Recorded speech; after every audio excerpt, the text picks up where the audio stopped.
Hello, everyone. It says I'm live. It is Monday, no, sorry, is it Tuesday? Yeah, it's Tuesday. Tuesday, the 29th of August, 2023. Let me just check this just to confirm. Just my schedule's a little bit off because I was traveling last week and a little bit of the week before. And then on Sunday, I went and visited my stepbrother in Chattagee and got back super late. So yesterday was just a blur anyways. And so it's telling me again that my Rumble is not broadcasting, so I have to remove it. That's annoying that I have to do it again. I'm just saving the changes here. So anyways, I will start again saying hello, everyone. It is Tuesday, the 29th of August, 2023, and today marks the official year anniversary of me being on Rumble because YouTube kept on deleting my accounts and my videos. And so it says that I have 363 videos total. Let me just go here all time. Yes, 363 results. So this would be my 364th video, almost 365. So essentially, I've been like throwing out there. I'm just going to go back to stream because I can't see myself. I've been averaging like pretty much a video a day. Yeah, and even before that, when I was on YouTube too, it was like I was averaging like a video a day. And that's a lot for people, right? So like that's like working weekends, that's working like all through the all hours of the day. And the videos that I've submitted, you'll take a look at it. It's groundbreaking information. I have been accurate and on point with so many different things, which is why I felt compelled to be on videos to begin with. Just speaking out on 9/11, moon landings, like fake NASA stuff. What's going on with Europe right now with the proxy war with Ukraine and Russia and other like in NATO involvement. I was talking about how people that were alleged to have been murdered by Russians were actually in fact like impacted and injured by Ukrainians and or people affiliated with NATO in order to cause these events and try to get people to push Article 5 and 6. I've talked about this in previous videos and get us into another war. And it's not helping us, right? And so like I've shown as well that the political parties that are in power right now, there are individuals that are not looking out for our best interest, unfortunately.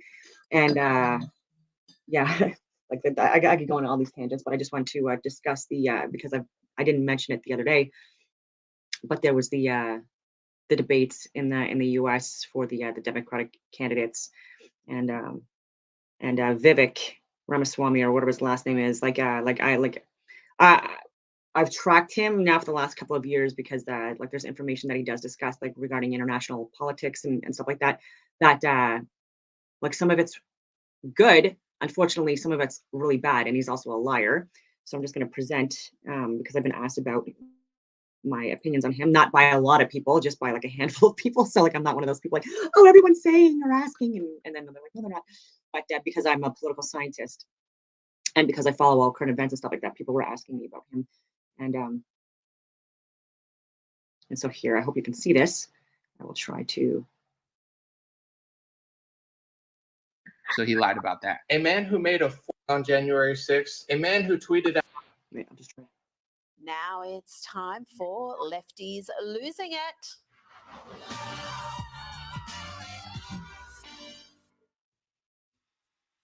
Now we're going to talk more about Oliver Anthony. Sorry about that. So first, let me just address a question that is on everybody's mind at home tonight. Who the heck is this skinny guy with a funny last name, and what the heck is he doing in the middle of this debate stage? I'll tell you, I'm not the hope of a skinny kid with a funny name who believes that America has a place for him too. He didn't do the job there. I don't know what he did with Epstein, but possibly he didn't. Do you think it's possible that Epstein was killed? Oh, sure, it's possible. I mean, I don't really believe. I think he probably committed suicide. He had a life with. Hey, what's up, my friends? I wanted to make a quick video to tell you what I think of Vivek Ramaswamy and Trump's answer to the Epstein question. Let me play this short clip. So first, let me just address a question that is on everybody's mind at home tonight. Who the heck is this skinny guy with a funny last name, and what the heck is he doing in the middle of this debate stage?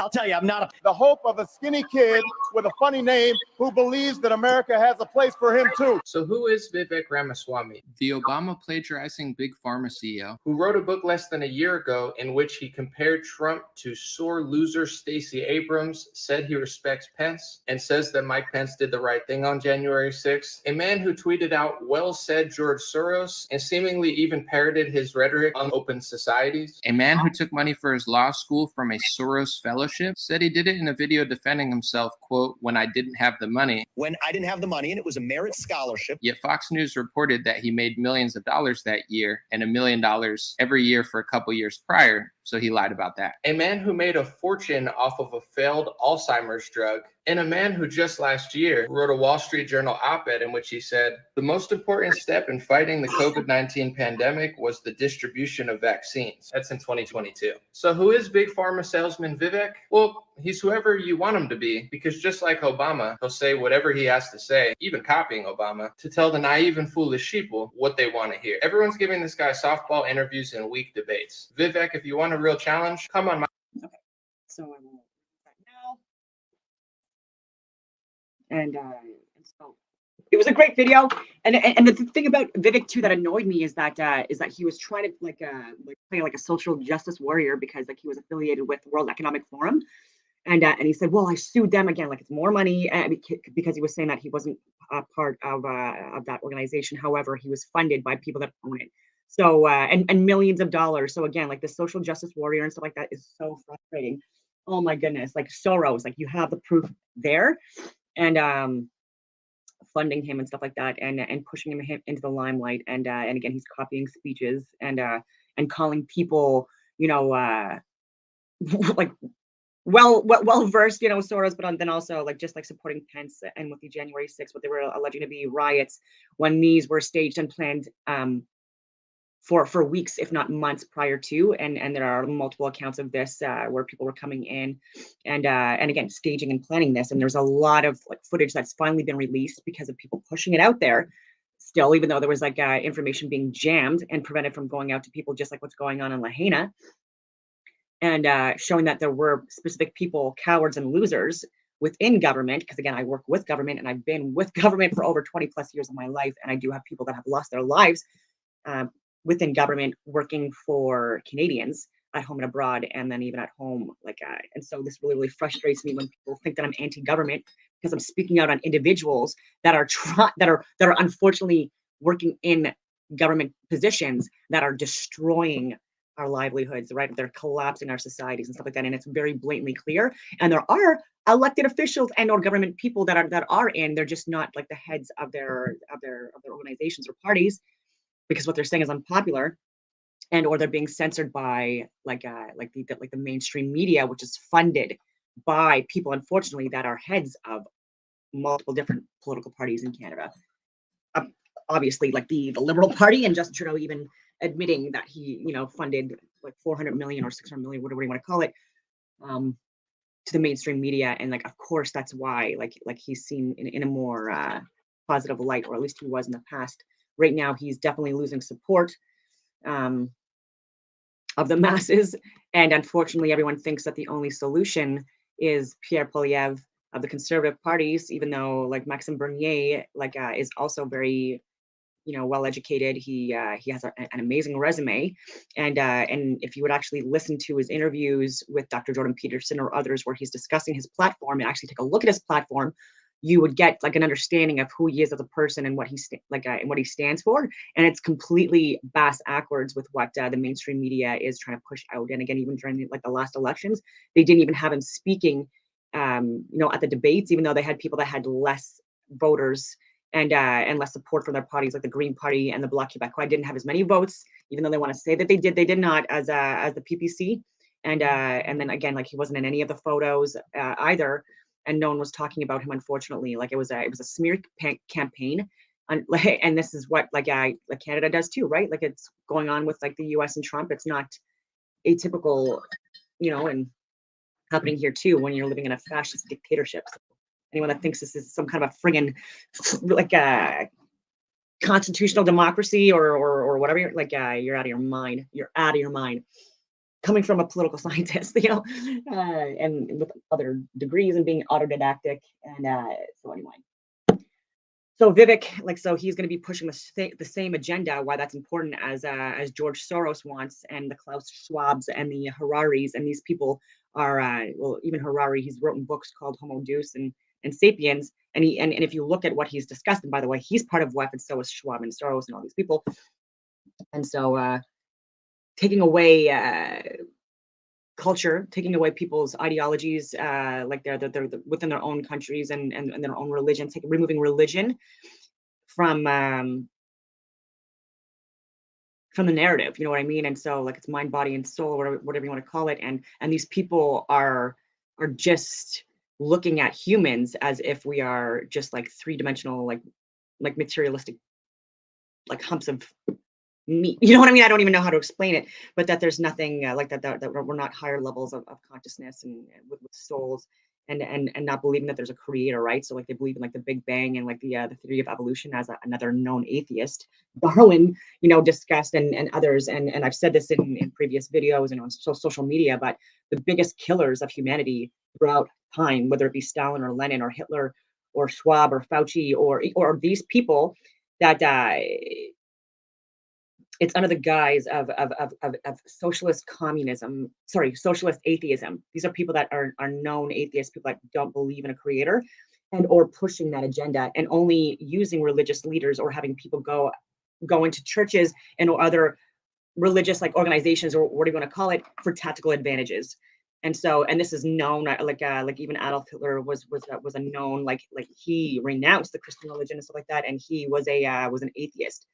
And yeah, especially in his later years and stuff like that. And I'll go on tangents. No, I won't go on tangents with that. Anyways, I want to show you guys other videos before I get too down the rabbit hole. Let's see. I wanted to talk to you guys about a guy named Shane Dawson. He's very censored too, but he's been on YouTube for a very long time. Sorry, I just gotta stop screen and then present. Talking to myself. Okay, maybe I'll start with this one. My phone is recording everything I'm saying and doing. After what Apple did with admitting that they purposely slow down our old phones, I don't trust anything. Siri, would you lie to me? I'd rather not say. Now, we have talked about 9/11 conspiracy theories before. 9/11 theories are what got me into conspiracies. Wait, start. Oh! And it's not just me. A huge percentage of the population believes these theories too. I mean, even President Bush has slipped up a few times and almost said the word conspiracy himself. Mr. President, I do want to get right to the news of the terrorism in Boston. Well, at first, I was deeply concerned that there might have been a organized plot. This could have been, another highly organized attack on the country. Why would he even think to say that word? Now, one of the biggest theories is that it wasn't just planes flying into the buildings, that there was bombs planted as well. But of course the government said, no, it was just the two terrorists in the planes. But some people think that Bush and the government actually coordinated it themselves, and that there were bombs placed in the building beforehand because they wanted both buildings to come down. The building has collapsed. That tower just came down. Now, of course, the theory is that the government created this awful disaster so that we would be okay with going to war with Afghanistan. But today we're going to be focusing on the bombs. The day that 9/11 happened, everybody was saying that they heard bombs. The ladies that are with me were in the World Trade Center in the first building and escaped through the lobby, where they report they believe there was a bomb in the lobby. And as we were coming out, we passed the lobby. There was no lobby. So I believe the bomb hit the lobby first. Even firemen said it. Bomb in the building, start clearing up. Bomb in the building, start clearing up. Even Donald Trump, who had a lot of power in New York at the time, said he thought it was bombs. I happen to think that they had not only a plane, but they had bombs that exploded almost simultaneously. Now, this is where it gets crazy. One of the survivors from 9/11 was a janitor at the World Trade Center. His name was William Rodriguez, and he had worked there for 20 years. Now, he came out and said that he heard bombs before the plane even hit. I believe that censorship started from the very beginning because when I was telling my story, they told me, oh, cut this out, cut this out. It was the first hijacked plane to hit the... It was the first hijacked plane. No, hello, that was an explosion before 9/11, before the plane hit the tower. Now in 2004, the powers in charge came out and said that there were no bombs. Well, just listen to this audio clip and tell me that you don't hear a bomb going off before the buildings collapse. People at their gas pumps who turned to look at the smoke that was coming from the city, folks stepping out of bodegas and stores to look. Come on, that's a bomb. You could see explosions coming out of the sides of the buildings, but of course the government says no. Now, this is where it gets really crazy, but somehow seems believable. Some people believe there were no planes at all, and that it was just bombs, and that all the clips that we saw in the news of planes flying into the towers were CGI. I know, it's crazy, but just look at some of these videos. The airplane did disappear like a bad special effect. Exactly like a bad special effect. A good special effect would have parts exploding and bouncing off and tumbling to the streets below. First, let's look at this clip of what people are calling ghost plane. The plane appears to pass through steel columns and the steel and concrete floors like a ghost. It doesn't twist, bend, slow down, break, or explode. Now this plane goes right through the building like a knife through butter. And I know what you're thinking, Shane, yeah, it's a plane going really fast. Of course it would go right through a building. Well, years before this happened, the government was testing to see what would happen if they flew a plane into a big metal wall, and it was at the speed of which a normal plane flies. And this happened. It's doing 500 miles an hour. It just disappeared into dust. The plane disintegrated, disappeared, but then when it hit the World Trade Center, it went right through with no issues. I said, how could a plane, even a 767 or 747 or whatever it might have been, how could it possibly go through this deal? Now look at this angle of it. You'll see the plane flying through the building, and then you'll see the nose of the plane come out the other side. Okay, you saw that, right? The big nose of the plane come right through the other side. Completely in one side and out the other. It's physically impossible for the nose of a Boeing 767 airplane to emerge intact. Well, after the smoke cleared, it was seen that there was no exit hole. That's right, no exit hole where the nose of the plane supposedly went right through it. Nothing.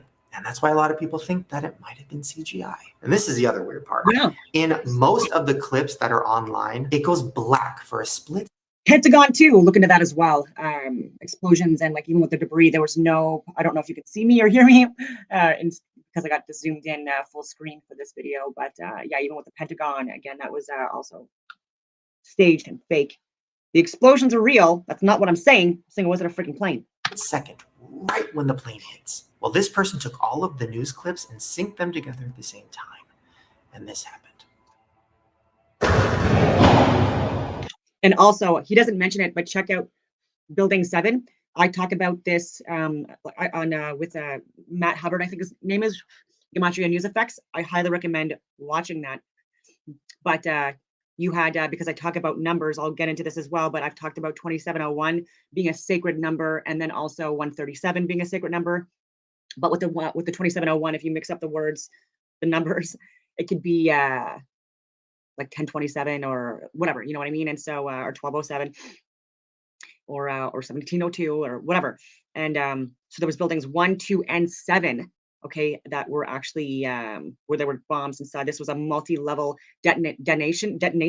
I've talked about this on Andreas Zertis' channel, and I've shared proof of this as well. But where they cite structural engineers talking about like multi-level detonations, and then Building 7 also collapsing in a controlled fashion where like not impacting other buildings, right? Where it collapses in on itself. And so you had buildings 1, 2, and 7, and then it was called Ground Zero after the those towers were coordinated to be demolished. And so this is again like getting into like 1207. So I'll just continue this, and then I'll show you why that matters in these groups. Yeah, all of them black for a split second. Not to mention that on some news channels, you didn't even see a plane. Yeah, all of them black for a split second. Not to mention that on some news channels, you didn't even see a plane. You just saw the moment of the explosion right afterward. And the 1 second that would show the fate of Pinocchio's nose has been edited out. Why would the Now Day brothers remove that little piece of video? It didn't show the moment of the plane actually hitting. It like would go somewhere else or it would cut off or something. Maybe that's because there was no planes. It was just bombs. Not to mention another clip that was circulating that was on the news where you can literally see one of the wings of the planes disappear.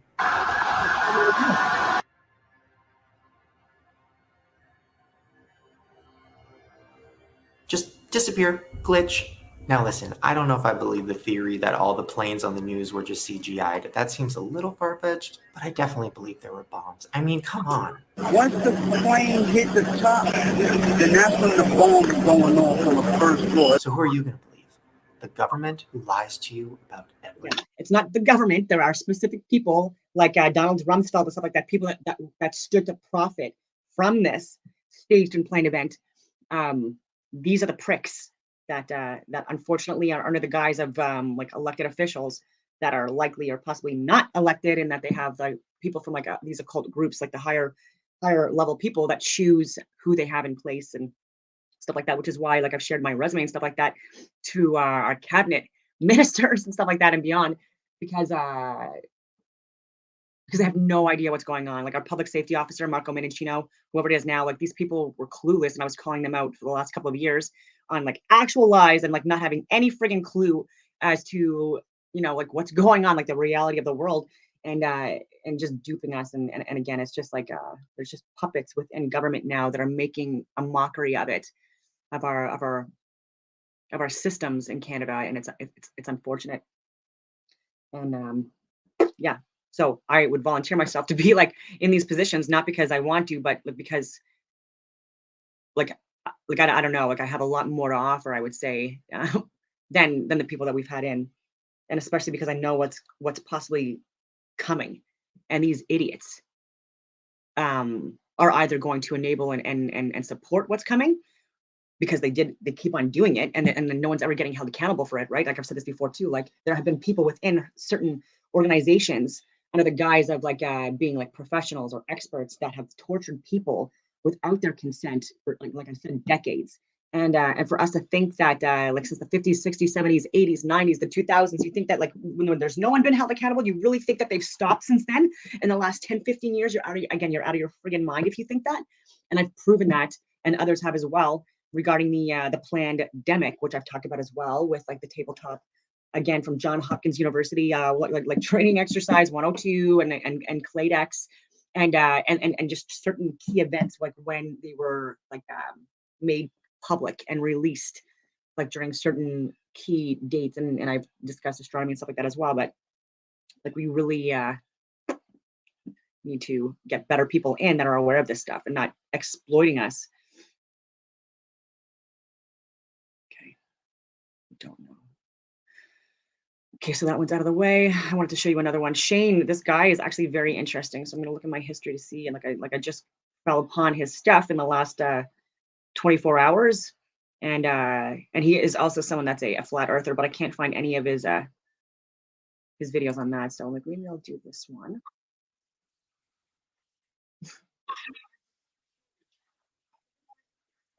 I'm gonna. Okay, I'll just stop it there, and then I will share the screen here. I'm still talking to you guys through what I'm doing, even though there's no one online right now. I'm talking to myself, literally. Okay, boom. That is a theory that we never landed on the moon. It was all fake. So as we know it, Buzz Aldrin and Neil Armstrong landed on the moon for the first time in 1969. And the whole thing was televised. And the whole thing was televised. Stanley Kubrick was the director, and also the director of other films. What is it, like Space Odyssey or whatever? Anyway, like space films and sea films, and which is why he was hired to direct the moon landings, and he even admitted it. And people have talked about Werner or Werner, however you want to pronounce it, von Braun, being a Nazi propagandist that was hired yeah, in the U.S. to televised, so all of implement America could see. But because it was these televised, lies. a lot of people started noticing things that didn't quite make sense. And that's how the conspiracy theories started. So why would the moon landing be fake? So back in the day, America really wanted to get to the moon first. They wanted to beat all the other countries. But technically, they didn't really have the technology to quite do that yet. So instead, they created it on a soundstage and they filmed it. And they were like, hey, guess what? We were here first. And here's some of the reasons why people think it was fake. Number one, when they put the American flag in the moon, the flag started waving. But on the moon, there's no air in the atmosphere, so there's no wind. So technically, the flag would not fucking wave. But it was waving as if there was air. Check it out. He swears a lot, sorry. Even more than me. Hello? That was fucking air, that was wind, that was an air conditioner from the set. Well, when people started questioning this, NASA was like, oh, because like the flag was rolled up and crumpled and stuff. When they unrolled it, it was just like going back to its original shape. No, bitch, it was waving. But that's not the only piece of evidence. There's a lot more. Number two. Where the fuck are the stars? If you're standing on the moon and you're in the middle of outer space, wouldn't you be fucking surrounded by stars? I mean, shit, when you're in LA and there's like no smog that day, or when you're in New York and all the lights go out, you look up in the sky and you see stars. And those are in overly populated, smoggy areas. If you're in fucking outer space, you should literally be in the number one place to see stars, not total blackness, which is what you saw. Just look at the footage again. No stars.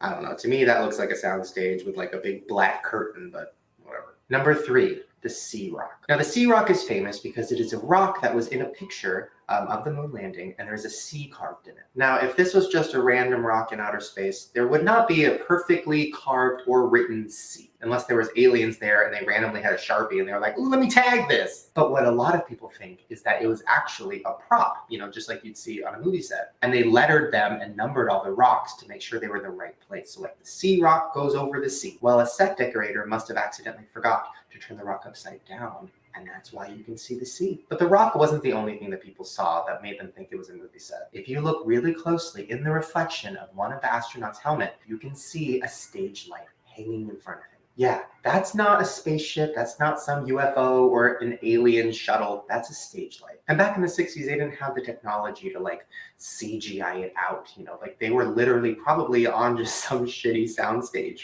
and just like trying to make shit look real. Speaking of stage lights, there's another piece of evidence that involves them. Now, if you're on the moon, the sun is like literally directly hitting you. So that would make every shadow go a certain way. For example, the light is hitting me right here, right? So my shadow is going behind me. My hand shadow is going behind me. But if there was a light up here and this light, it would make some shadows go behind me and some go in front of me. It would just make all the shadows go everywhere. Well, that's what started happening during the moon landing. Look at these pictures. The shadows are going in all different ways, which means they're not coming from the sun. They're coming from lights, lights, lights, oh, it's so creepy to think about. Just imagine like you're in the 60s, you're so excited, everybody's huddled around the TV, you're watching what you think is somebody landing on the moon for the first time and putting the flag in, and then years later you find out none of it was real. It was all bullshit. Once again, it's a theory. I don't want to get sued or put in jail. But I mean, all the evidence is not looking good. Another thing people noticed was that when the craft landed, there was literally like no crater, there was no dust everywhere. It literally landed just perfectly. Well, scientists have said that if you land something on the moon, it would literally go whoosh and like create a crater, and it would just like create a huge space. None of that happened, which even more so looks like they just sat it on there. And the last piece of evidence is what really creeps me out just thinking about it. So obviously if this was a set and it wasn't real, then they must have been on wires and they, you know, weren't really anti-gravity, they were just pretending. Well, some of the footage of the moon landing and other moon landings has been looked at, and people are claiming that they can see the wires. Take a look.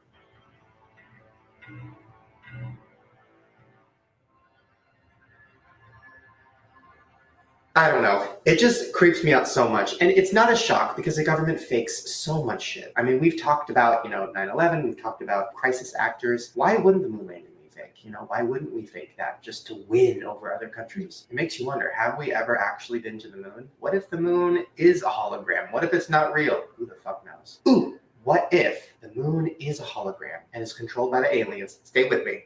And the aliens are like, fuck, people are figuring out it's a hologram. Hey guys, you need to make it look like you landed on the moon. We'll help you out. Here's some money. Go get a sound studio. Maybe the aliens are in control of all of it. I don't know. That's a little crazy. Not as crazy as the theory that the moon is empty and aliens actually live inside of it, or the theory that all the members of the Illuminati also live inside of the moon and they're watching Earth from like big monitors. Those are a little crazy. The moon landing being fake, kind of believe it. Well, there you guys go. Hopefully you enjoyed that. Let me know down in the comments if you believe that it was fake or not. And if you want. Okay. I hope you guys enjoyed that as well. Very interesting stuff. Before I go on to before I go into Bible verses, I think, and Edward Henry's book on the greatest light on earth,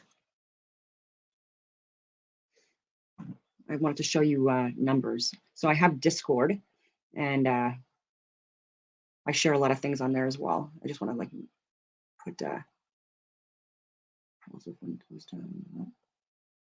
let's see, is this it?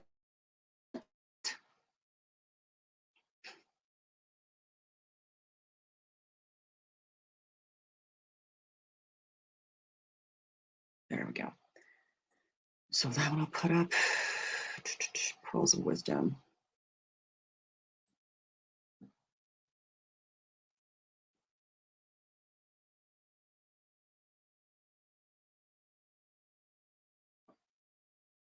And I'll just open up one more.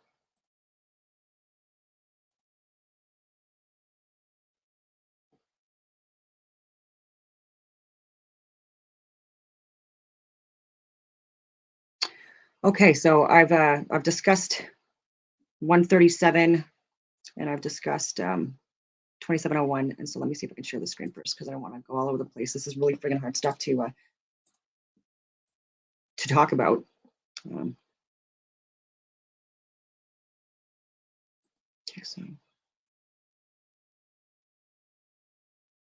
don't see a way that I can. Oh, it's not letting me share Brave. Maybe I'm not able to share in Brave. Let me see here. I have to add this here. Sorry, I'm putting this in another browser.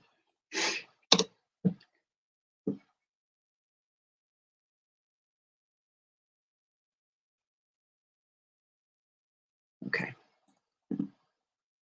Sorry, that's just slow. Okay, so this is I'm just going to check to see if you can see the screen. There we go. Yes, you can. Okay, sorry about this. Oh my goodness. Okay, so I've talked about numbers and stuff like that. So and I've talked about pi and phi being like the golden ratio. You know, it's a 1.618 or 0.618, blah blah blah, down the line. But I also talk about it like its connection with 2701 and how there's actually a lot of churches that start with 2701, and it's in a lot of like, again, like secret occult groups. They use this number. It's 37 times 73, which are triangular numbers, which connect to like the hexagon and like 666 and and so much. And so like I want to talk about it and in a way that makes sense. So Genesis 1:1 in the original Hebrew. Genesis 1:1 was revealed in Hebrew, and biblical Hebrew is an alphanumeric language. That is, every letter in the Hebrew alphabet is also a number. I also believe that in our alphabet as well. They're like numbers are associated or correlated with the letters of the alphabet. A being 1, B being 2, C being 3, etc. That's every word. Oh, and they have a 22 letter alphabet, and we have the 26. But anyway, every word in Hebrew yields a numerical value by simply adding up the letter values in any given Hebrew word. It is important to remember that this is not the same. That this is not some modern invention. Like it's even in it's in the Bible. Like it's not like nothing is like everything is connected essentially. And there's even like Numbers as a chapter literally in the Old Testament. I believe there's 39 chapters in the Old Testament that were chosen and 27 in the New. And so if you add up the values for each of the 22 letters of the Hebrew alphabet, 2701, the prime numbers are essentially the numerical building blocks in mathematics. Every composite number can be expressed as the product of specific prime numbers in exactly one way. The primes can be referenced here, like you can look at different prime numbers. A number's prime factors are its unique identity, so it can only be divided amongst itself. The prime factors of 2701 are 37 times 73. The number 2701 is also a triangular number.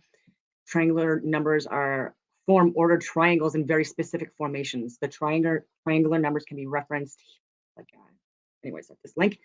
So I can link this in this video after I'm done. So 2701 is also the 73rd triangular number, right? So not only is it 37 times 73, which is mirrors of each other, but also 2701 is the 73rd mathematical triangle number, which is also like incredible connections with that. Every third triangular number has a centroid counter to infinity. Yeah, the numerical value of Genesis 1:1 is 37 times 73, which is equal to the 73rd triangular number, and the centroid counter of T73. The 197th prime, 1201, hence we have the following.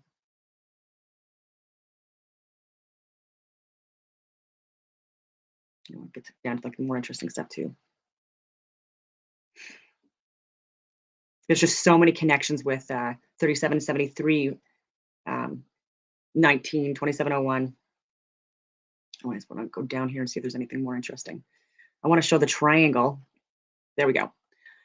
Okay, the sum of the squares of the first 82 decimal digits of pi is equal to 2701, which is the 73rd triangular number, and the 73rd non-square number is 82. More references there. So you've got 703 for this inverted or this upside down triangle, and then you look on either side, you've got the 666 triangles, and when you add them all up, again, as you know, it equals 2701, which equals Genesis 1:1. I think this is pretty neat, and I think this is also why 666 is used like a lot, right? Like there's people that believe it's an evil number, and then there are also people that believe that it's a sacred number that is like connected to the like our universal coding or whatever you want to call it. Yeah, so you can go down here. It's just and then 6 cubed is 216, so like this is equal to 216, 666. Yeah, there's just so many interesting facts about all of this stuff. So in the beginnings, God created the heavens and the earth. So you've got in the beginning, God created the heavens. So that's 666 plus 666 plus 666, and then the earth is 703. So the earth is represented possibly by this number, and then again you've got the 7 and the 3 in here. So you can have it where it's like 73 times 37, 2701. So it all again connects back. It's all so freaking interesting. And maybe more in me than you. So anyways, that's one of the I'm going to try to get another one in here and share that screen.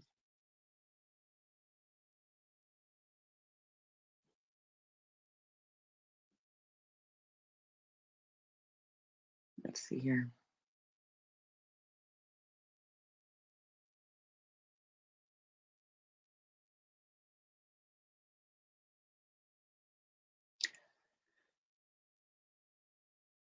I can go, no, okay, anyway, let me see.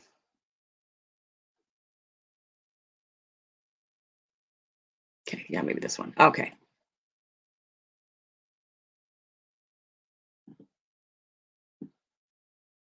I'll just give you one more regarding those numbers. Is this it? Nope.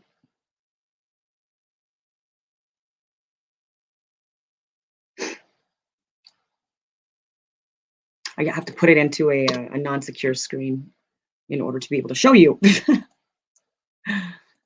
Okay.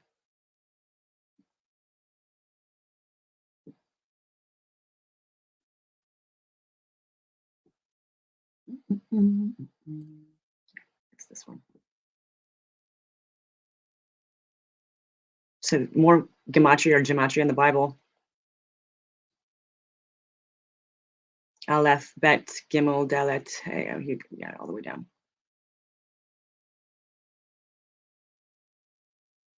Consider the word wisdom or chakma in Hebrew.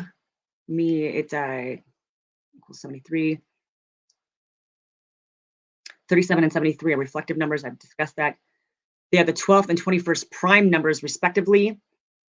And then 12 and 21 are reflective numbers as well. 12 squared is 144. And 21 squared is 441, also reflective numbers. So with the 441 and, or the, sorry, the 144 and the 441. And 73 is a 37th odd number. Human body temperature is 37 degrees Celsius. It's also an interesting fact. I've mentioned that in previous videos. 37 is also a hexagonal number. Yeah, so I would look into star numbers and look at the, and yeah, so it shows you even here too. The Star of Israel, 541, you've got the 666. Sorry, 661. Yod Hey Vod Hey, 26. So you've got like 37 when you add these all up. So you've got the 1, like 2 dots here, 7 here, 6, so on. This all adds up to 73, and this is 37. So there's 37 stars on the border in the 73rd star. That's freaking neat. And there's 37 hexagons. Sorry, in the hexagon, 37 in the star. So there's 37 dots or whatever you want to call it in here.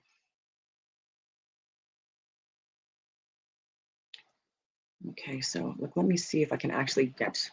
I've shared before, like the number 137, and I think that is what.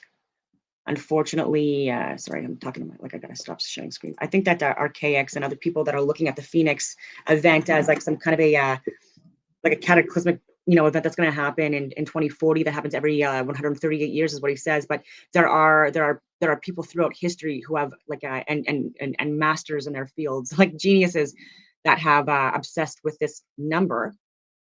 And I do believe that it's the representation of Jesus or whatever you want to call it, and that the Phoenix. That's what I mean. Like the Phoenix is correlated with Jesus and the sun. So I believe that the Phoenix that is being discussed is sun and but anyway, I'm going on all these freaking tangents. So I'll present the screen.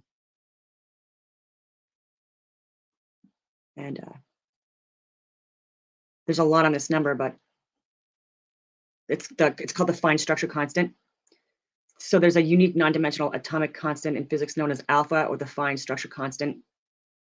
It's essentially equivalent to 1 over 1/37. It's related to the probability of electrons or other charged particles absorbing or emitting photons, and is a ratio of the strength of electromagnetism compared to strong nuclear force.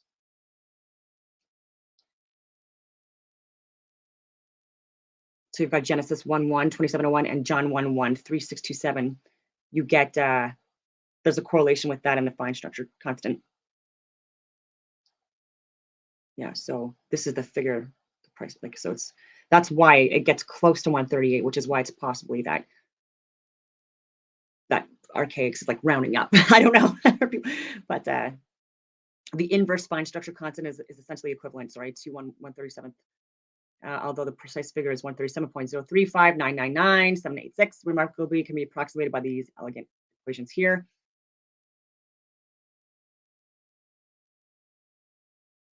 The close relationship between pi and the fine structure constant can be seen by adding the sum of the squares of the first 7 digits of pi. With the 137.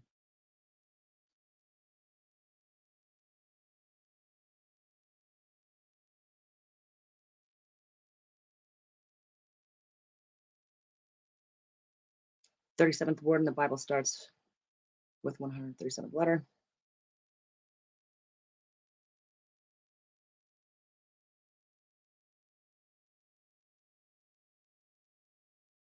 So it's a scientific equation, essentially.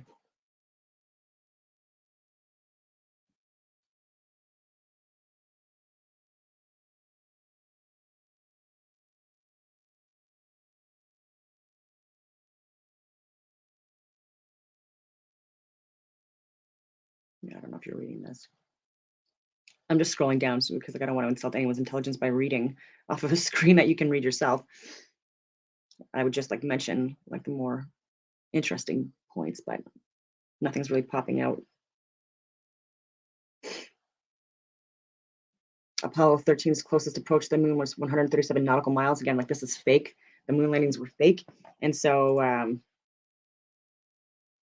that's all just people choosing like key dates and stuff like that that make it very blissfully aware to people that they are lying to us. I'm just going to open a hyperlink. And the only way we can get, again, stuff that I've likely shared before, but just to kind of like hammer that point. I could also share like NASA going nowhere since 1958 or whatever it was, but I've already shared that. So I'm just going to close some of these tabs because it's freaking confusing. I'm on Discord too, by the way. So for anyone that wants to look at more like other stuff.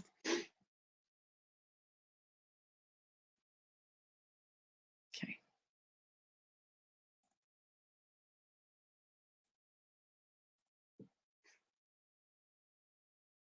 This is a movie. I've shared clips from it as well. 5, 4, I just 3, 2, 1. Liftoff. We have a 50 years liftoff. on, the feud continues, as a surprising number of people still believe that we never landed on the moon. The question lies at the heart of one of the greatest conspiracy theories of all time. A theory born from an era of global suspicion, political mistrust, and fake news. The whole Apollo program was a complete fabrication. Any idea could have been hoaxed is, quite frankly, insane. But when put to the test, can we unlock the scientific truth? And once and for all, put these conspiracy theories to rest? No.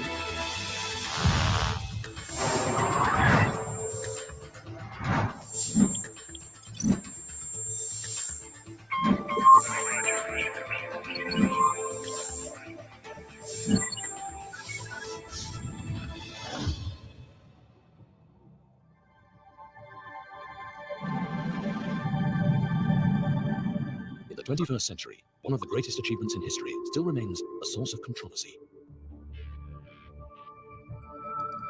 And how did that rover thing fit on that captured all of them? Did the Apollo moon landings really happen? Or were they the biggest hoax of all time? Trevor Weaver has dedicated years of research to the Apollo missions and was once a supporter of the moon landings. We didn't go to the moon, and that is an established fact. NASA provided all the topographical data they had, all the photographs, all the massive models to Stanley Kubrick, so they could actually fake moon scenes. Could the moon landings actually have been faked by Hollywood director Stanley Here's Kubrick? Odyssey. There you go. That's right. The I just want to history get the name books of say it. otherwise, that Apollo 11 astronaut Edwin Buzz Aldrin spent 3 days traveling to the moon and was the first to follow Neil Armstrong's historic footsteps. I'm totally in favor of freedom of speech, but I think people need to be responsible when they think about intentionally, for their own benefit, misleading the young people who are the future leaders of our world. Moon conspiracy theorists have been a small but persistent and vocal group, over the years often confronting and accusing astronauts of lying. In 2002, when conspiracy theorist Bart Sibrel buttonholed Buzz Aldrin, his temper got the better of him. You're the one who said you walked on the moon when you didn't. Calling the kettle black if ever thought of saying I misrepresented myself. Away from me. You're a coward and a liar and a thief. The punch stirred a generation less trusting of traditional media, more open to believing fake news and theories spread on the internet. Unhinged. I have had people literally, and I've shared videos of this at all hours of day and night, even when they were legally not allowed to be right behind my freaking house, even like with like vehicles and stuff like that, blasting like at me, but also specifically like with, like young children that were around me as well and stuff like that, causing a lot of like damage. And never once would I consider like laying hands. And I had people tell me like, oh my God, I can't even believe that you would like dealt with that, because they would lay hands. You know what I mean? Like, but I'm like, I'm not crazy. And yeah, because I've even had people in my friggin' face, just so frustrating, but like violence is not the answer. I'm just this stuff frustrates me, right? Because clearly like this guy has profited from lying to millions and millions of people. And it's causing a lot of like suffering and harm and death to, again, like the majority. And he's like, when he's finally being confronted about it, like what does he expect? Like he's like causing physical harm. Like it just blows my mind. And the guy that confronted him, like he had more of a right. Anyway, there's no right. Like people shouldn't be violent, but like he had more of a reason, I guess, to want to be violent, because again, this guy is like deceiving the world. And like and this is just to show you how crazy these people are. Like it's just, oh my god. And he's weak too. Like the guy barely even like moved his face and stuff like that. So like, so they're just weak men create weak societies. And revived the moon landings hoax theories. Never Try to realized call you out that for we your have bullshit. something called the internet. It's only now, when all those videos are available, that But people we're the problem. can see what the problems are. I think the propagation of so-called fake news, the spread, which is very welcome, of access to the internet, means that we have far more sources than we used to. There is a real crisis in understanding the strength of those sources. People often have some kind of distrust of authority, governments, and so on, and they assume that there's some kind of plot to keep the information from us, that actually the propaganda victory of going to the moon could be based on something that was entirely fabricated. But if the Apollo missions were faked, it would mean NASA had managed to keep one of the biggest secrets ever created. 50 years ago, the Soviet Union and the USA were locked in a struggle for global dominance. Then, on October the 4th, 1957, the Soviets launched Sputnik, the world's first satellite, into orbit. A breakthrough that hit America hard and made the race to space even more crucial. There's no doubt that the space race in the 1960s was driven by a superpower rivalry. There was a degree of anxiety in the West about the advancement in Soviet technology, and feeling the West somehow had lost its leadership and needed to catch up. We choose to go to the moon in this decade and do the other things, not because they are easy, but because they are hard. At the peak of the Apollo program, NASA employed 400,000 people. But was putting a man on the moon so important that the United States government faked it? If so, a legion of NASA employees not only participated in the deception, but they kept the secret from the rest of the world. That Just like India just did. was such a seminal event that it wasn't just about the mission itself, but the way that that influenced wider life. You know, people began to think, oh, we can do space travel, we can actually go to other worlds. On July the 16th, 1969, the 3 Apollo 11 astronauts prepared for liftoff. But while the world eagerly awaited for history to be made, one man was already skeptical. During the 1960s, Bill Casing was the head of technical publications for Rocketdyne, the company that helped manufacture the Apollo rockets. Casing, who claimed he had access to some of its top secret documents, questioned the competence of the Apollo project. I really believe that they weren't in the command capsule at launch. They did a little bit of a magician act with the astronauts. They went up the elevator, but they came down the elevator. In other words, they did not want to risk the lives of the astronauts in case the Saturn blew up. An explosive claim, which Casing said the CIA tried to silence by making 3 attempts on his life. Like Casing, Marcus Allen, British publisher of Nexus, a magazine of alternative politics, history, and science, also questions NASA's engineering capability at the time of the launches. The problem is the whole Apollo program was a complete fabrication in order to be seen to succeed in the Cold War. The myth of Apollo is what is holding NASA back from future space travel. It's a tragedy. We didn't go the first time, we can't go now, we've never been. They lied to us. But if NASA didn't put a man on the moon, it would have had to fake the evidence. And its own visual images have done the most to fuel conspiracy theories. Every photograph taken on the lunar surface is online, 5,771. Some of them are not particularly good, some are out of focus, some are light struck, some just don't show very much of interest, and some of them are very good indeed. And it's the very good ones I question. I do not believe they were taken on the moon. They were taken here on Earth.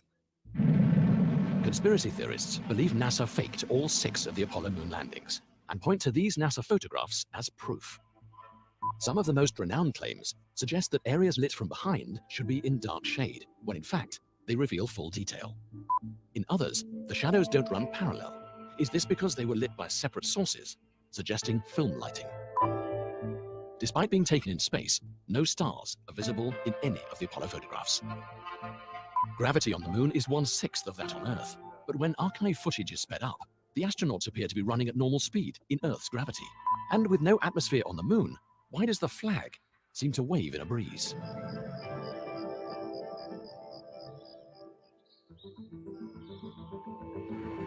For the purpose of this program, we filmed an experiment on a lunar set built in the Trona Pinnacles in the Californian desert.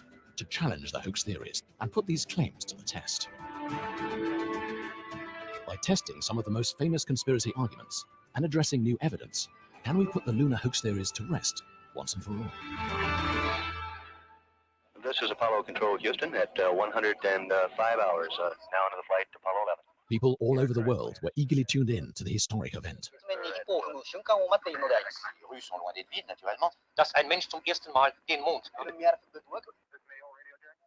Astronomer Sir Patrick Moore reported the mission live on British television.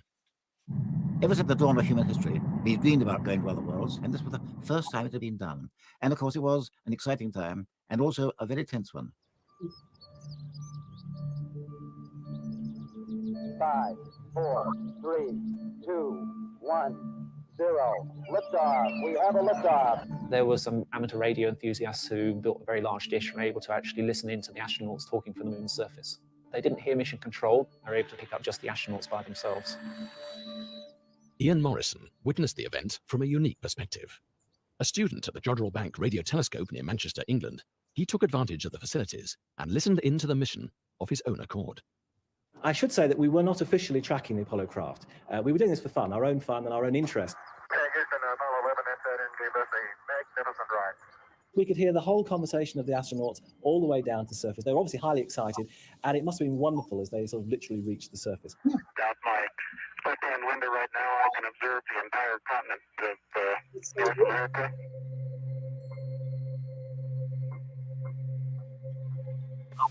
Okay, engine stop. We're dropping it down, Eagle. Tranquility Base here. The Eagle has landed.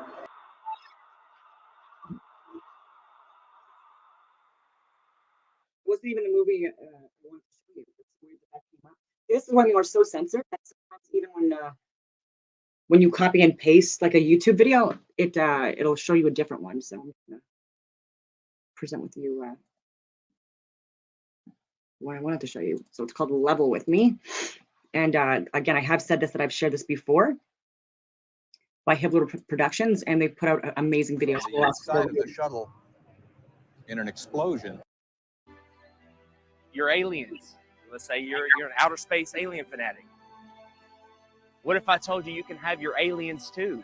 That they come from outer space, not upper space, but outer space.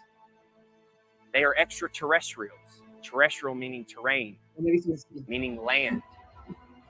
So what is it? What's stopping you? You've never seen curvature with your own eyes. You never felt the earth spinning.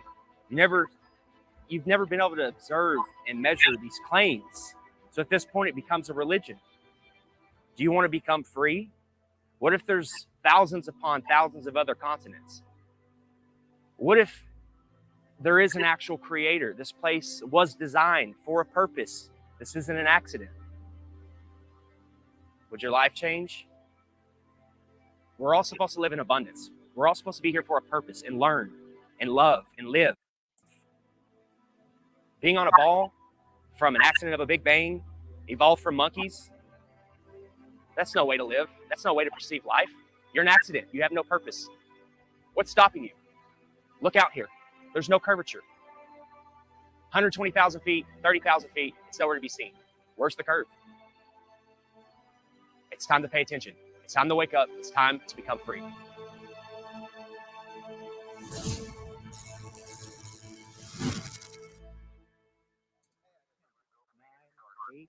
7, 6. We have main engine start. 4, 3, 2, 1, and liftoff. Liftoff of the 25th Space Shuttle mission, and it has cleared the tower. On January 28, 1986, CNN watched the Challenger launch live on the air with its viewers. They and the other media outlets told you that the astronauts died in the explosion.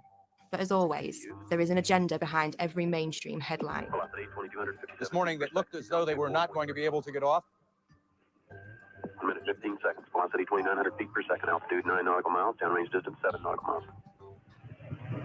Looks like a couple of the solid rocket boosters blew away from the side of the shuttle in an explosion. Flight controllers here looking very carefully at the situation. Obviously a major malfunction. We have a report from the flight dynamics officer that the vehicle has exploded. Today is a day for mourning and remembering. Nancy and I are pained to the core of the tragedy of the Shuttle Challenger. We know we share this pain with all of the people of our country. This is truly a national loss. The 7 NASA astronauts supposedly killed in the 1986 Challenger disaster did not die in the explosion and are quietly living out their lives in the US, with many of them hiding in plain sight, using their same names and working at high levels in the same fields they worked in before the disaster, according to explosive evidence uncovered by investigators. We've located 6 out of 7 of them. In the world of deception, it's really easy to say this person is that person, and there's a lot of that going on, muddying the waters. But 6 out of 7 have identical names. They work for universities, most of them. There were no people in the Challenger. That was a hoax. That's been proven conclusively by researchers and reporters, investigators, who have found that those supposed people that were in the Challenger are still alive today. We remember Dick Scobie, the commander who spoke the last words we heard from the Space Shuttle Challenger. We remember Michael Smith. We remember Judith Resnick. We remember Krista McAuliffe. We remember Ellison Onizuka. We remember Ronald McNair. People still think the Challenger exploded with these astronauts. It was a horrible thing. Never happened. Yes, the rocket exploded. There was no one on board. So imagine you're at the launch of the Challenger. This is a historic moment, and it blows up in midair. Whether you are personally related to somebody on there or don't know anybody, you're going to be a mess. This is an emotional, incredible scene. And CNN was reporting, and they told the cameraman, let's get a live shot of Krista's parents. And when they zoomed in on them, they were giggling. They were laughing. They were smiling. I don't know how you can put a smile on someone's face, even if you told them the funniest joke in the world at that very moment. Just look at their face. Is that the face of somebody whose daughter just blew up in the most horrific, violent accident ever? Or is that somebody playing a role, not knowing that they're on camera and thinking about the money that they may have gotten? You can hide somebody that's allegedly dead right in plain sight. All you have to do is move them a little farther away, give them a different job, claim that they're somebody else. You don't even need to change their name. So statistically speaking, the odds that almost everyone on the Challenger have exact lookalikes with exact names still existing is kind of laughable, honestly. Exact doppelgangers existing in the world with the same names. And when confronted, they get very nervous and their stories begin to conflict and they have the same mannerisms. You know, it doesn't take a lot to put it together, honestly. Let's start with former NASA astronaut Michael J. Smith, with the same name as this retired professor from the University of Wisconsin-Madison. Are you Michael Smith? Yeah. Professor at university? Retired? Yeah. Yeah, I just stopped by because there's a room. Are you aware of that? There's a rumor on the internet Not me. that people are saying. Yeah, it's not me, obviously. I mean, anybody that looks at my background, looks where I was born, it's not me. I mean, it's interesting that the Michael J. Smith, that was the astronaut, looks something like me when we were younger, but really not if you really look at facial recognition. You never been a pilot, never been in the military? Nothing like that. Huh. Okay. Yeah. That's all. And I don't respond to the emails I get. I get probably an email, maybe 2 a month. Really? Yeah. And I got one guy that's been really hounding me, and I turned it over to the FBI. Okay. These are all threats underneath threats. I know. Oh, you investigate me, you look into this, like all these lies and like the deceit and stuff like that. Oh, I'm just going to turn you over to the FBI. Oh, okay. Then we're just going to give them the friggin' proof. You know what I mean? That you're a friggin' liar. And then what are they going to do with it? Like, I don't know. Facial thing, but that's what we look like. What, 40 years ago? Mm-hmm. Yeah. Okay. Scars. Well, thank you. Like, okay. Michael J. Smith, identical looks, dimples the same, teeth the same. There's really no denying it. And before he could finish the question, Michael denied it. Oh, that's not me. That's not me, and laughed off. What's he going to say? Oh, you got me? Not going to happen. The driveway footage of Michael J. Smith, that's real. I mean, that can't be a deep fake, so at some point you got to stop trusting liars. We don't hide our space program. We don't keep secrets and cover things up. We do it all up front and in public. Next is former NASA astronaut Judith Resnick with an exact doppelganger working at Yale University. 37 years have passed and she hasn't even changed her name. Side by side, there's no denying it. When she's approached, she has a very odd way of not responding. Hey, Judy. How you doing? I'm from the press. I just had a quick question, if you don't mind. What press? From a radio station in San Bernardino. I know there's a conspiracy about space shuttle. You I want to be polite. During the broadcast, or what's the reason for that? No, I haven't actually. You mean while they're inside the shuttle? Yeah, like when they're inside the ISS, sometimes during the feeds, the broadcast, you'll see kind of pulling on their belts or something like that. I have not personally seen that. Oh, really? But I know that they try to be still when they're doing talking to someone, and then they usually try to release and do like a flip. Yeah, because I've seen the flip before, and it almost looked like a foot was caught like inside something, but there was nothing really there. It was really strange. I didn't know if there was something to kind of like hold them in place or something. We never had anything like Oh, that, okay. but they may have learned over time that it was hard to stay still and they may have come up with something. Did you ever think the public would find out that all the spacewalks were filmed underwater? Did you have any comment on that? Well, we train underwater. Oh, okay, but only training? Only training. Okay. Most of the public have no idea that the ISS is located in an underwater neutral buoyancy lab in Houston, Texas. The space station footage that they trick us with is not traveling at 17,500 miles per hour above your head. It's all being filmed here on Earth. An exact ISS replica underwater. Coincidence? It's a pretty simple process. Film your footage underwater, remove the water layer, add in your CGI Earth layer, and cast your spell.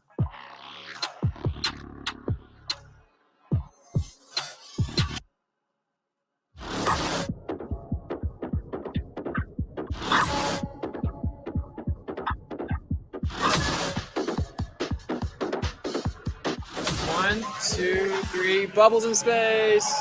The International Space Station, that's a complete fraud. It's a complete hoax. I don't believe that all these astronauts are living up there and doing all this. Every single time that they do some type of live demonstration, you can see some type of faulty wiring, some type of glitch. They're literally being held up by strings. Green screens, wires, CGI, augmented reality, all sorts of issues. Think about this. They always have the women with long flowing hair. That would never be allowed. They literally spray hairspray in their hair to make it look like their hair is floating in zero gravity. The International Space Station, brought to you by the same guys who faked 6 moon missions. Yeah, I believe that. I don't know exactly how they're videotaping themselves. They could be on one of those zero-G planes and, doing it all in there. I'm not sure how they're doing it, but I don't believe it at all. It looks like a bunch of green screen. I don't believe that at all. Space station is a serious place. We're doing serious research, scientific research and engineering research. Running around in gorilla suits, going 17,500 miles an hour. There's supposedly micrometeorites, other satellites up there. They could die at any second, but they're running around playing with water. They're always playing with water, claiming to grow lettuce.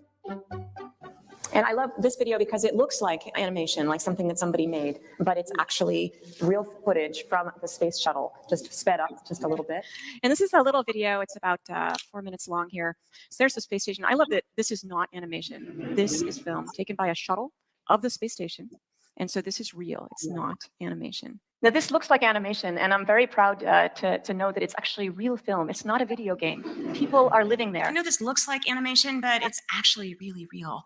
I love this video because it looks like animation. It doesn't look real, but it is real. People can watch all these and trickery by NASA and all these other space agencies, and all that goes out the window because they see a little light in the sky, and it's the ISS. Oh yeah, that's the ISS. That's all the proof they need, and everything else goes out the window. The view will still be A-OK out there, and all you need to look for is a bright light in the sky that will be moving, and that'll be the space station. I've seen the light go from horizon to horizon. There's many problems with that light. First, it's as bright as the sun. It's really bright. How is the ISS reflecting that light as bright as the sun back to me the whole way across? Is it made of mirrors? Is that mirror following me? Right? How would somebody 10 miles away see the same reflection because it can't reflect in all directions? It's going 17,500 miles an hour for 12 minutes. I could see it. So what is it? I was in communication with a NASA whistleblower, and he says that they have 5 B-2 bombers that they've modified with some parts of them are transparent material, with a thin metal struts that you really can't see. The bottom was overlaid with LEDs to match the color of the sun. And they use them in their base. 2 of them are in Alaska, and I forget where the other ones are. And they take turns doing these flybys.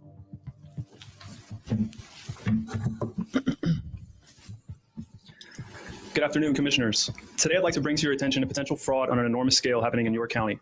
There's now clear evidence of NASA using numerous methods to grossly mislead the public about astronauts being on the International Space Station.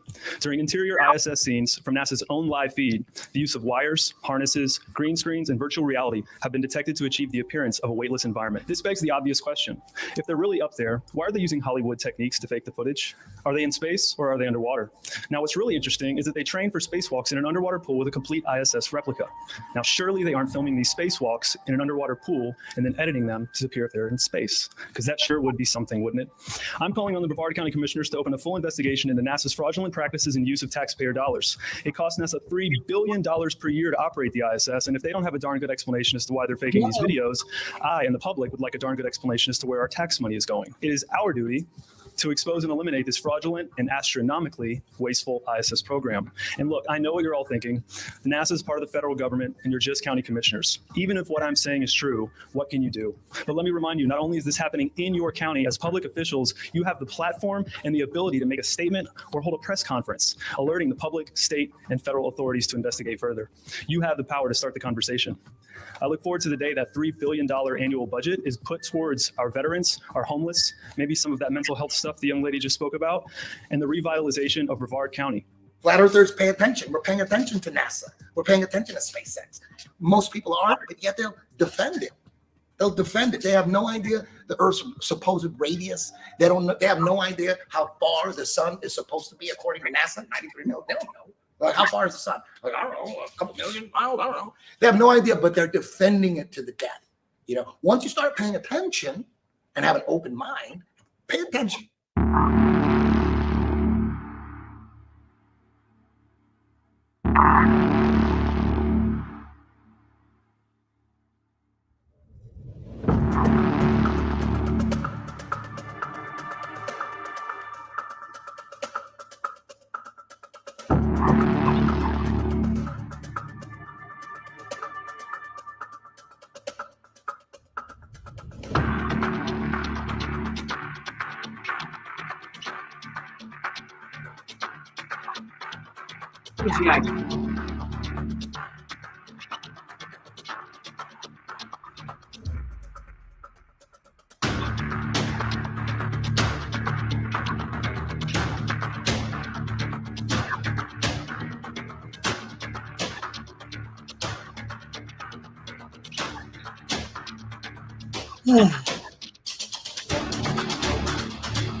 Know what the the reason that you can always find a video of a rocket from NASA.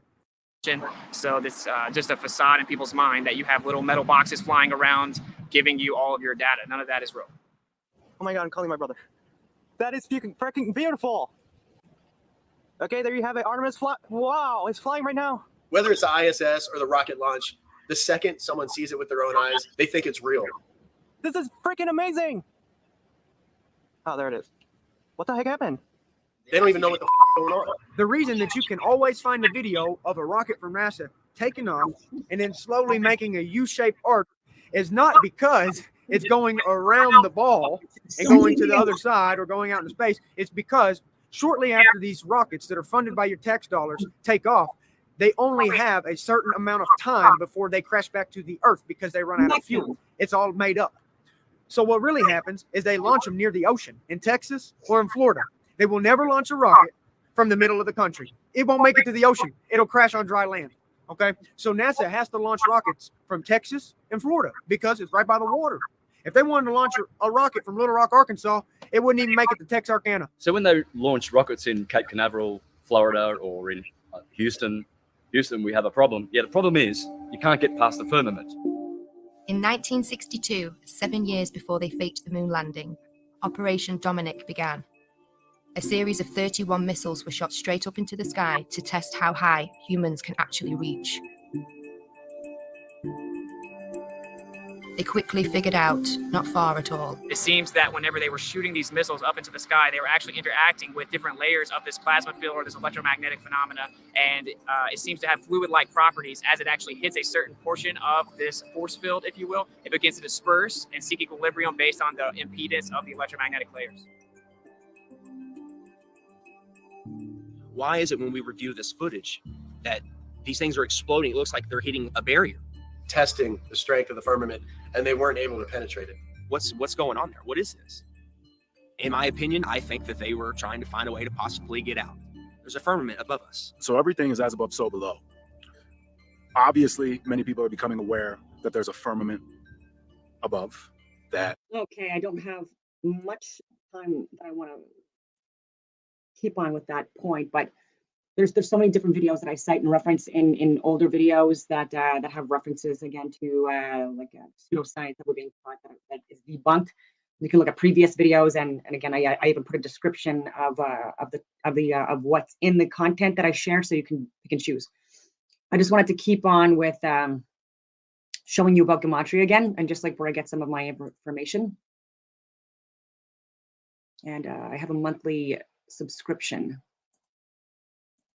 and it's worth it. So I don't know if you could see the screen, but 137 again, just with that, it's a 33rd prime number. And then when I think of that, I think of 30, like the, I'm just like, sorry, I'm in a, I keep on getting refocused, so like maybe here. Anyway, so when I think of 33, I think about apparently Jesus Christ dying at on the cross, being crucified at the age of 33, and that being symbology.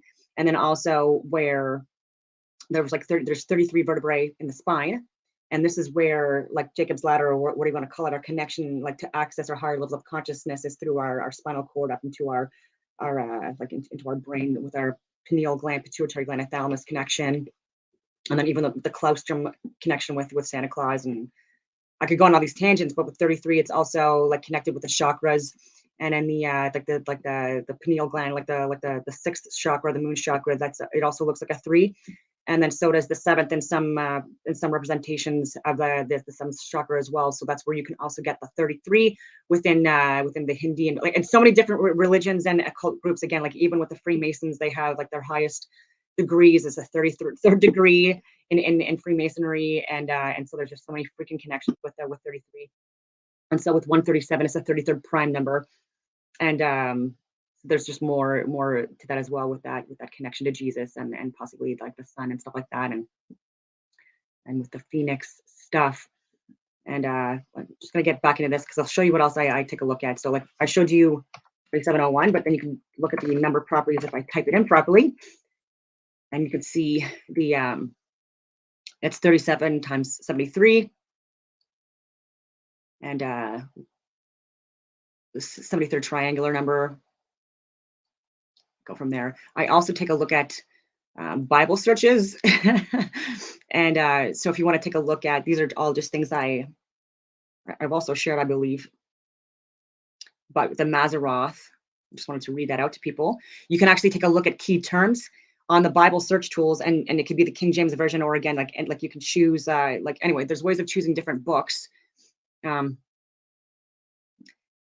Canst thou bring forth Maseroth in his season, or canst thou guide Arcturus with his sons? So like again, this is all about talking about constellations, and the Maseroth being what they called the zodiac or the constellations, whatever you want to call it. So if you look at astrology or whatever you want to call it, there's 9 search results for it. So like even within the Bibles, there's the amount of times like a word is used, it's also very much considered and important.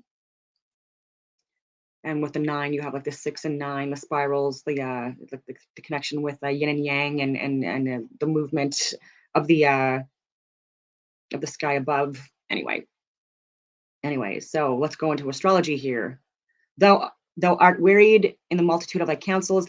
Let now the astrologers, the stargazers, the monthly prognosticators stand up and save thee from these things that shall come upon thee. So again, like nothing crazy or negative or evil about astronomers so far, or astrologists. And in all matter of wisdom and understanding that the king inquired of them, he found them 10 times better than all the magicians and astrologers that were in his realm. So this is talking again about like it's not the be all end all, right? Like, so you like add like knowing about astrology and astronomy, like it's sought after. I'll get more into it, but like there's like you still have to it's like you still have to access your, like it's individual, like it's at the individual soul level, like where we access our higher levels of consciousness or awareness, blah blah blah, and ascend, and so you can know all about the stuff that's in this flat plane of inertia that we're seeing, but we're beyond this earth realm. And anyway, I hope I'm explaining that well. So that's the comparison. Like, even though you have these amazing people here on Earth, that even they are not as magnificent as this being. You know what I mean? Or this whatever you want to call it, entity or angel or whatever, prophet. Daniel 2:2. Then the king commanded to call the magicians and the astrologers and the sorcerers and the Chaldeans to shew the king his dream. So they came and stood before the king. Again, these are all about allegories, and I'll get into that as well. The Chaldeans answered before the king and said, there is not a man upon the earth that can shew the king's matter. Therefore, there is no king, lord, nor ruler that asked such things at any magician or astrologer or Chaldean. So, like, talk about again. This is some symbology regarding a king who forgot his dream. He had a dream and he couldn't remember it, and so like he was like he wanted to call on the experts to say like, well, I don't remember my dream, so like you guys clearly, since you're connected to the cosmos, like you should know what my dream is and be able to interpret it. And they're saying like even the experts, like such as the astrologers and whoever else, Chaldeans and whoever, like even though they were the best of the best, even they were not able to do it because again, like it's like they were saying that it's up to him and his own individual connection to the creator or God in order to decipher it, right? And like and so if it was important, then he would remember it and or it would come back and whatever. But then Daniel, when he realized people were getting executed all over the world, or in this guy's like where he impacted, like where he ruled over, like the wise men and stuff like that were getting executed because they were not able to predict this guy's freaking dream and interpret it. He had said like he had come up with like his dream and talked about like the fall of mankind essentially, and how his kingdom was like the last of the good kingdoms, and then came like the de-evolution, or would be the de-evolution of in the fall of humanity after that. Again, these are all again about allegories too, with like when the sun falls, starts its fall in the fall or autumn, and then dies like on the 21st of December during the winter solstice when the sun is at the lowest and shortest point, and then rises again on the 25th, which again it was when Jesus rises again on the 25th. There's just so many connections, but again, this is not saying anything to do with like stay away from astrology. It's evil. It's the devil. None of that stuff so far. Like that I'm seeing any of that stuff. In fact, I'm seeing the opposite of that. Like these are people that people sought in order to get accurate predictions about the seasons, about the eclipses, about the new moons and full moon periods and things like that. Cannot the wise men, the astrologers, the magician, the soothsayers shew upon the king. So again, soothsayers in this time meant like prophets essentially, or people that were able to predict the future, psychic abilities or whatever you want to call it. Yeah, so this again, more allegories of the dream, but again, like looking at astrologers in a way of like wise counsel. Yeah, so people that knew that understand like the analema or like or ecliptical path, the infinity symbol, the ecliptical path of the sun through the zodiac signs, you'll see that that's only possible on a flat earth plane with a local sun, and even with the eclipses and stuff like that. Like I've shown proof and videos as well of where you could see the sun and moon visibly separated from each other during like these eclipses, you know what I mean? Whether it be solar or lunar, and that and so like and that's why they say don't look up. You're like, oh, the sun's gonna hurt your eyes and stuff like that. Like, call bullshit on that, right? I believe that when you look at the sun, like we're told in all different occult groups, there's sun worship and friggin' everyone, which is why I say that like even with churches, like most of them or many of them face east, unless they don't understand like why it's facing that way, because that's what, like the sun rises Aries, like the connection to, but it rises in the east and sets in the west. And so like in the early morning, like sunrise and sunset is when you get the most healing waves, light waves, or what do you want to call it, from the sun. And when you have that grounding connection to the earth, when you're looking at the sun, like with the soles of your feet connected to the earth, and gazing at the Son of God, the sun. Oh my goodness! Then you could see just like how much of a connection there is to that, and so like healing. I'm at 120 an hour, 23:49. So on that note, I will I'll leave it at that. I just wanted to get a video out today because, again, it's my year anniversary on Rumble, even though I had been a couple of years on YouTube. So I'll just stop that screen now. And there's so much that you can use for that Gematria website or whatever that I just showed you. And even if you want to do like names and locations and stuff like that, and take a look at the Gematria values, you can use that site as well. It's very interesting. Anyway, on that note, I hope that everyone has a wonderful day.